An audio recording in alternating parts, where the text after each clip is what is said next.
Something pretty wild I realized about Jesus today when I was reading the Gospels, and all throughout the Gospels you see it's constantly saying, for instance, so he himself often withdrew into the wilderness and prayed. Very often you see Jesus going alone to pray to the Father in secret.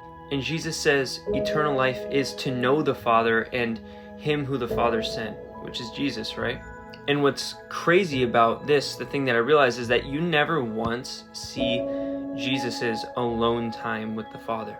You never once see his version of the secret place. The only thing it says is that he withdrew by himself into the wilderness or onto the mountain or into the garden to pray.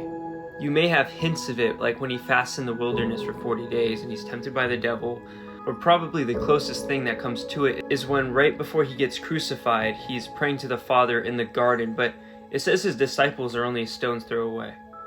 So I just wondered what Jesus's true alone time was like with the Father, and how often he went by himself to the Father. Jesus would just go and do it for fun, just to spend time with him.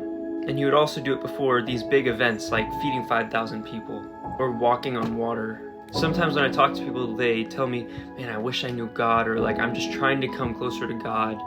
And it's like, well, if the Son of God, Jesus Christ, God in the flesh, himself knew that he had to go away from people, be by himself with the Father to pray, how much more do we have to go by ourselves into our room or wherever it is to pray and seek the Father in secret and put our phone down and put away the distractions? Sometimes I find it hard to just sit with the Father for 5 minutes, which is crazy because Jesus would go for days and he would be there all night. He rejected going to sleep and would pray all night, which is wild. And that secret place with the Father is so secret that we don't even get to see Jesus's alone time with the Father.